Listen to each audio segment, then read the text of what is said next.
peruanos estamos agradecidos por tener al poeta César Vallejo, que es muy conocido a nivel mundial, gracias a sus obras, poesías, entre otros. Nosotros como estudiantes destacamos su obra El Tungsteno, ya que ahí hace ver todo lo que sufrieron las personas en las minas de Quivilca.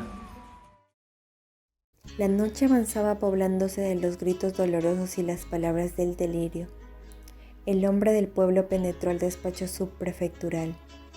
Pero para hacer valer los derechos ciudadanos, ¿quién era este hombre de audacia extraordinaria? La acción popular ante las autoridades no era un fenómeno frecuente en Colca. La impunidad era en la historia de los delitos administrativos y comunales cosa tradicional y corriente en la provincia. Esta novela nos demostró las injusticias y la crueldad que se vivía en aquellos tiempos, en donde el cambio drástico de la economía podría la población y sacaba el lado más cruel de las personas. La guerra por quien tenía o poseía más, además de la discriminación por las personas indígenas o que vivían alejados de la civilización, como eran los oras, personas muy amables, las cuales eran de mente pura e inocente, las cuales ayudaban sin esperar nada a cambio. Terminaron aprovechándose de ellos, estafándolos con sus terrenos, en donde la comitiva apoyaba totalmente que sean estafados. Y como en toda injusticia siempre hay una parte defensora, esta también la tuvo. Algunas personas ayudaron a mover a la población que era ultrajada, para que tengan justicia y sean tratados como personas, y no como animales o esclavos sin sentimientos, ya que dicha mina se aprovechaba del Estado peruano y la población con los maltratos, ya que no se tenía ninguna ley que apoyara o defendiera de la explotación laboral, además que pagaban una suma a las autoridades y altos mandos para que continuaran con sus atrocidades y evitarse problemas, y así los hombres pobres e inocentes terminen pagando las consecuencias. ¿Por qué César Vallejo se acercó a la doctrina del marxismo? Vallejo se acercó al marxismo a finales de 1920, lo cual le sirvió para racionalizar y marcar la dirección a seguir, debido a que esta es una perspectiva teórica y un método de análisis socioeconómico de la realidad y la historia. Si bien la lucha de clases en el Perú provoca la privación de oportunidades a los indígenas, esto motivó a Vallejo que el 27 de diciembre de 1928, de vuelta a París, le anuncia a Pablo Abril de Vivero que estaba dispuesto a trabajar en favor de la justicia económica e igualdad para todos, y que deben unirse todos los que sufren de estafa capitalista. Cuando decimos que Vallejo se hizo revolucionario, debemos admitir que eso fue el resultado de un proceso de formación ideológica y política por experiencias vividas. Por estos motivos, en 1932, toma la decisión de incorporarse formalmente al Partido Comunista de España, la cual era una herramienta fundamental para la política de los trabajadores en la parte más externa de Europa Occidental, en una circunstancia en la que el fascismo se alzaba como una amenaza contra el mundo. Nuestro poeta se veía abocado a establecer unos lazos de sus ideologías entre su concepción de la poesía, la función social y política. Además, en sus contenidos redactados, incluye la posición integral del trabajador, donde en su mayoría evidencia erróneamente lo fascinado y cegado que se encontraba ante las promesas del marxismo. Siempre defendió el valor del hombre como ser entrañable y cuya libertad supera el sacrificio a cualquier doctrina o ideología.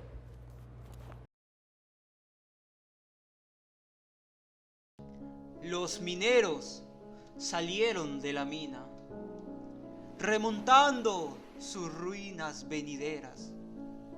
Fajaron su salud con estampidos y elaborando su función mental, cerraron con sus voces el socavón en forma de síntoma profundo. Era de ver sus polvos corrosivos, era de oír sus óxidos de altura, cuña de boca, yunques de boca, aparatos de boca. Es formidable el orden de sus túmulos, sus inducciones plásticas, sus respuestas corales, agolpáronse al pie de ígneos percances y a hirente amarillura conocieron los trístidos y tristes imbuidos del metal que se acababa, del metaloide pálido y pequeño, craneados de labor y calzados de cuero de vizcacha, calzados de sendero infinitos y los ojos de físico llorar.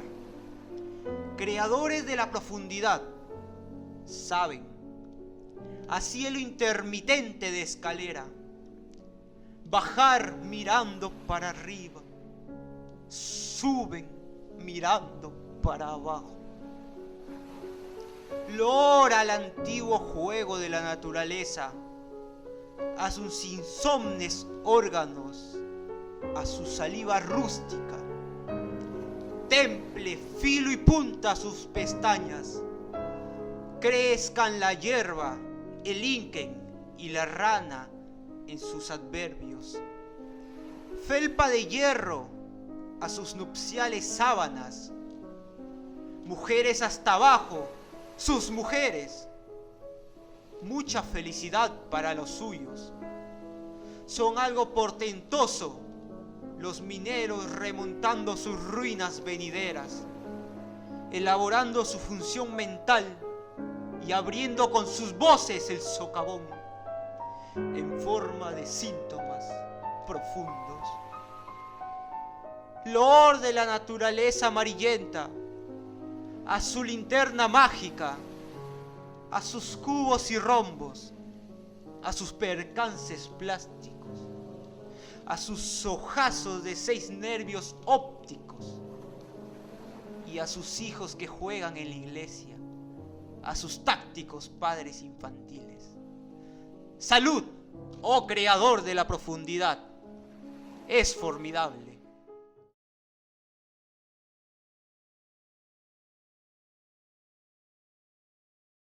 Hoy en día podemos ver que aún existe explotación hacia los trabajadores de la minería, privándoles de sus derechos que les corresponden, aprovechándose de su falta de conocimiento y carencia de dinero.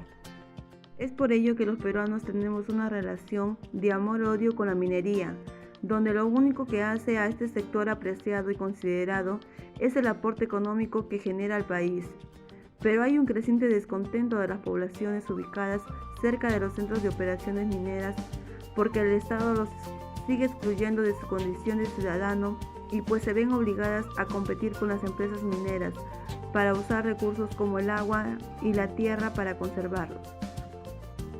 Esto se relaciona con el tuxteno, ya que en la novela evidenciamos que el Mr. Tai y el Mr. Weiss, los cuales eran los mayores empresarios de la Menina Society, cometen muchas injusticias e irregularidades hacia los horas, aprovechándose de su inocencia y de su amabilidad, sobre todo de su manera tan honrada en la que ellos vivían. Es por eso que los explotaban en el trabajo sin respeto alguno de sus derechos humanos. Reflexión sobre el trato desigual a los trabajadores en la mina. La minería en Perú ha ido cambiando con el transcurso del tiempo, siendo antiguamente un lugar de trabajo en donde abundaba la explotación, violencia y abuso de sus trabajadores. Ahora esto ya cambió, ya que la mayoría de los trabajadores son bien remunerados y algunos gozan de seguro durante el tiempo que trabajen en ese lugar.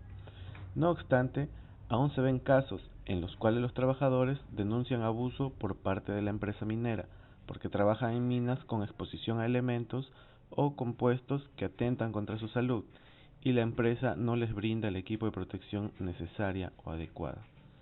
El trabajo en las minas en el Perú es bien remunerado en cualquier área de la empresa minera, pero sería mucho mejor que todos sus trabajadores gocen de seguro y equipos de protección adecuados para siempre mantener la salud de sus trabajadores y no haya denuncias en contra de las empresas mineras.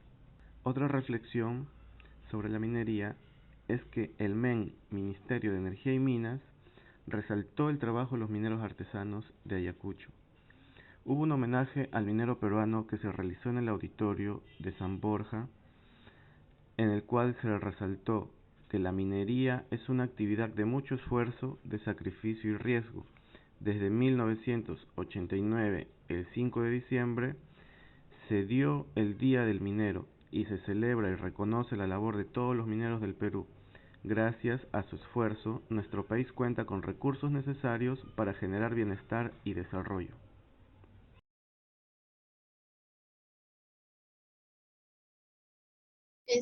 Buenos días, nos encontramos con el profesor Gilberto Tuñoque Sánchez, a quien vamos a realizar algunas preguntas sobre la obra del tungsteno. Mi primera pregunta es, si leyó el tungsteno, ¿cuál cree que es el mensaje que Vallejo quiso transmitir? No, habría que presentar a César Vallejo como uno de los grandes literatos latinoamericanos y mundiales, en la poesía y en la narrativa también.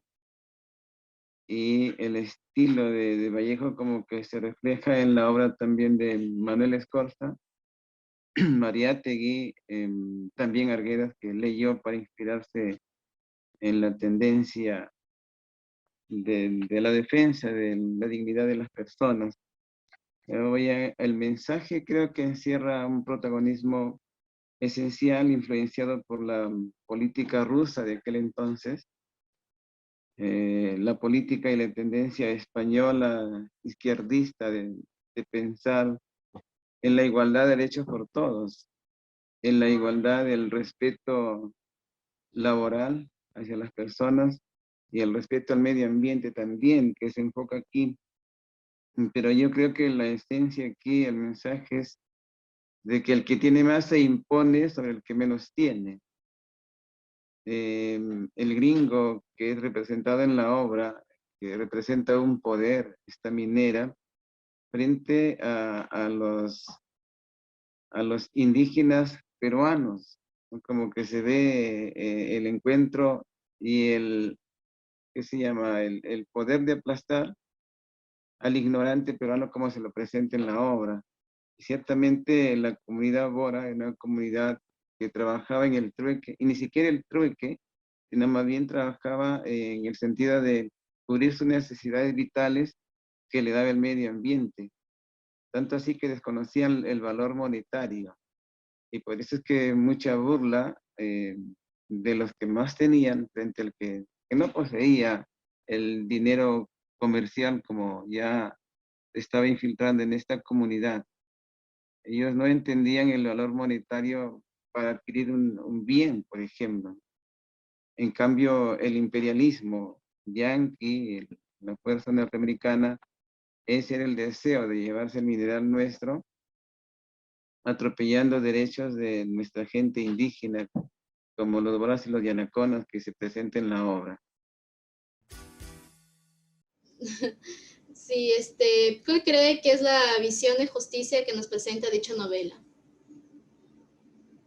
Bueno, aquí la profundidad del Ande se presenta como una sociedad tranquila, como una sociedad sin ambición mineral, de minerales, sin ambiciones económicas. Y yo entiendo acá como que el deseo de llevarse todo lo que le ofrece el Ande peruano hace que se atropelle la justicia del campesino, del agricultor, como ahí lo dicen, del tonto. Muy agresivo el mensaje, como que da la raíz profunda del sentir y el rechazo al maltrato que estamos sintiendo como peruanos, como personas que vivimos en la zona del Ande. Y pienso que quizás la visión más que de justicia es de injusticia, porque la justicia se maneja ahí al nivel de los que más tienen.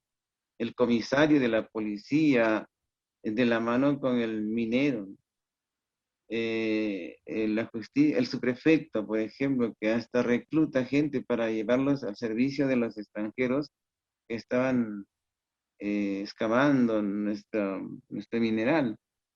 La justicia se pone aquí de parte de los que gobiernan, de parte del Estado, en relación con esta transnacional minera, y representados por los Mr. Tag y los Waze, que ellos pueden manejar los negocios y toda la gente que viene con ellos como que maneja los negocios a su antojo, ¿no? No puede ser que el señor dueño de un negocio aquí, José, José Marino, que puede cambiar su terreno de un campesino, de un Sora, con un jarrón de flores. O sea, es terriblemente el atentado contra la justicia que se da aquí. Es un grupo económico que maneja y que maneja autoridades. Entonces, si la autoridad está de parte de los que más tienen, ¿qué justicia puede haber, no?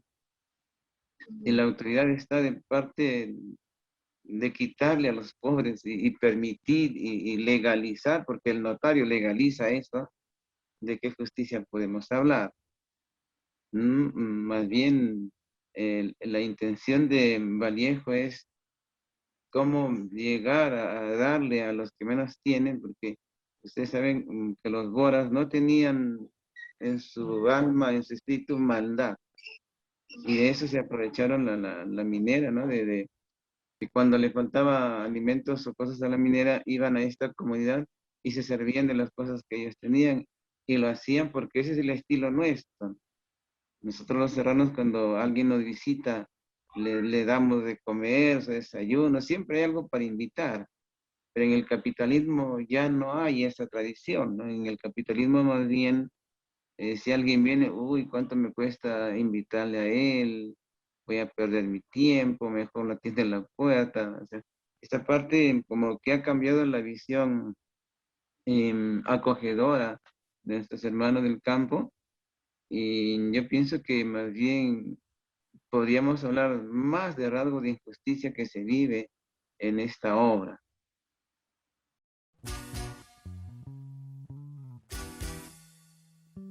Bueno, según podemos ver, la mina aún sigue creciendo y se ha convertido en una muy importante fuente de ingresos para nuestro país. Sin embargo, ¿cree que en nuestro país sigue existiendo el abuso a los trabajadores de estas empresas? Claro, o sea, el ingreso minero es pasajero, ¿no? Yo más bien veo lo que pasó en Cajamarca con Yanacocha, 19 años llevando mineral, 36.000 toneladas de oro, y ni siquiera una tonelada quedó para Cajamarca. Sí, No, fue el departamento más pobre.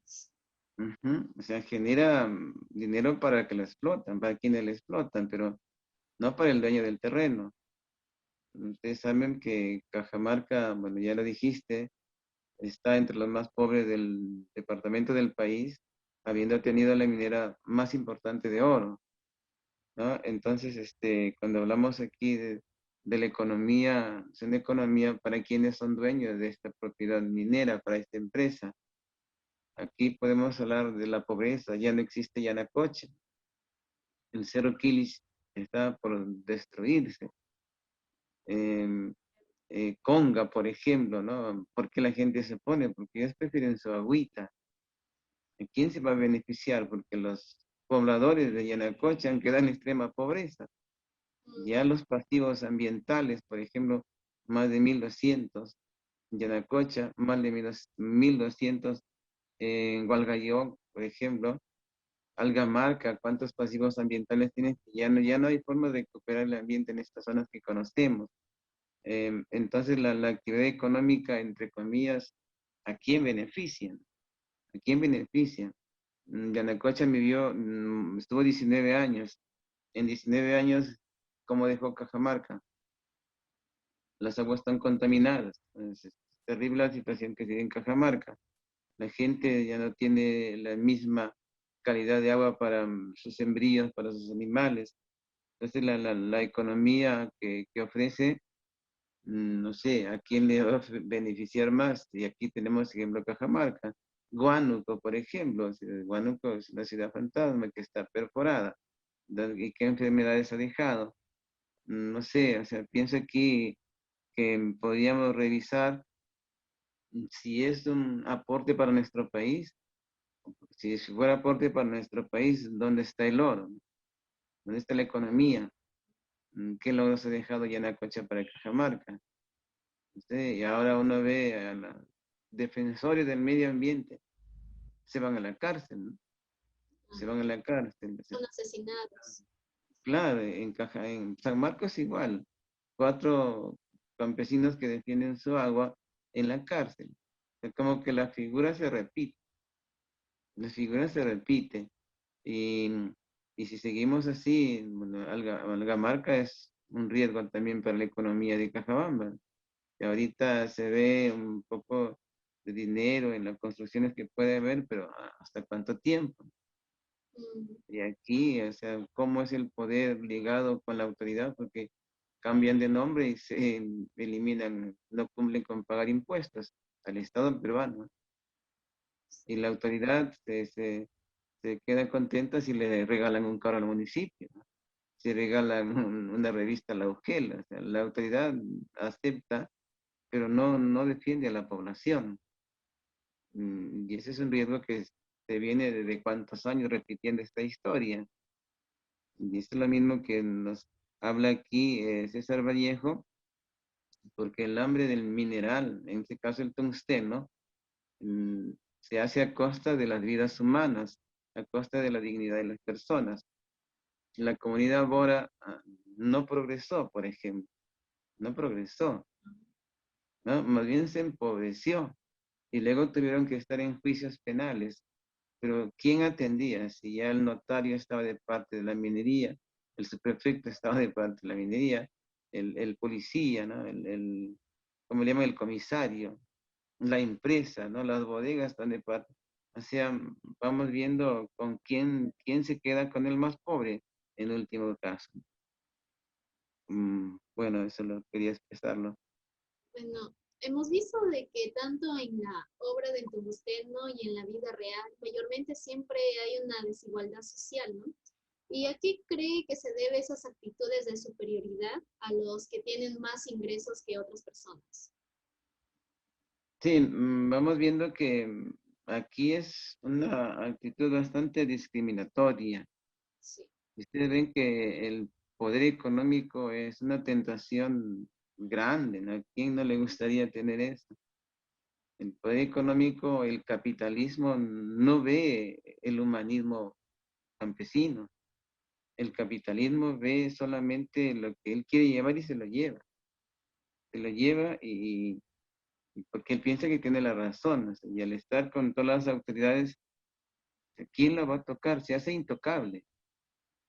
Un millonario de ese nivel se hace intocable frente al desamparo, a la ignorancia, como lo decían, de la gente propietaria de esa zona. Entonces uno ve como el complejo de superioridad viene por el poder económico que maneja. Y eso se ve grandemente en una situación así. Ujú. Y se ve también en la vida común, ¿no? de nuestra sociedad actual, se ve algo reflejado así, ¿no? Del que más tiene frente al que menos tiene, del patrón y el peón, el obrero, del internado y el de Yanques, por ejemplo. Y vamos viendo así, del serrano con el costeño, del poblador de la ciudad con el poblador del campo. Se va viendo como una diferencia de clases sociales. Y estamos viendo cómo se marcaba en la edad medieval, por ejemplo, arriba el rey, luego la nobleza, luego la iglesia, luego la clase, la burocracia, y luego vienen los más pobres, ¿no? Entonces, como que nos hemos clasificado humanamente según el valor económico que tenemos. Sí, eso ya En viene cambio, muchos años. claro. Y en cambio en el Tahuantinsuyo uno se clasificaba de acuerdo a tus avances, al conocimiento, a la disciplina, al trabajo, y ciertamente a la sangre también. Cuando había igualdad, ciertamente era una jerarquía, pero no la jerarquía que vemos ahora, ¿no? La jerarquía se lo ganaban con el esfuerzo, con el trabajo, no se lo ganaban con el abuso o comprando autoridades como actualmente se hace. Entonces la discriminación que existe en nuestro Perú parece que va a seguir, porque donde hay minera está la autoridad. Y siempre hay los que pierden y los que ganan, los de arriba y los de abajo, como decía Arguedas. Entonces, pienso que a veces el poder que viene del dinero, de un estatus económico alto, nos hace ser superiores. Y los peruanos pensamos que el gringo es superior, ¿no? Sí, Como que al gringo no le objetamos. Y ahí se veía sí, ¿no? Y en la comunidad ahora se puede ver eso, ¿no? Que, no, dale a él, dale todo a él, que se lo lleve. Y a veces pensamos así, y es la mentalidad que tenemos los peruanos también, que diga Made in USA, uy, ese es, ¿no? El que mida que algún producto que diga Made in Cajabamba, imagínense, ¿no? Ese sería lo último. sería Y, sí, o sea, yo pienso que también esta actitud, yo vería el otro lado, de repente la actitud de inferioridad viene por la baja autoestima, por el desconocimiento de lo que valemos como seres humanos, el desconocimiento de la ley, el desconocimiento o de falta de apoyo de la autoridad también, ¿no? Que nos hace sentir como somos. Tenemos una burocracia que más bien margina al que menos tiene en el país. Y se va viendo, ¿no? De ciudades que tienen mucho más, ciudades que no tienen casi nada. Y en este bicentenario podemos ver también el mundo de los de arriba y los de abajo, como ya lo expresaba bien José María Arguedas.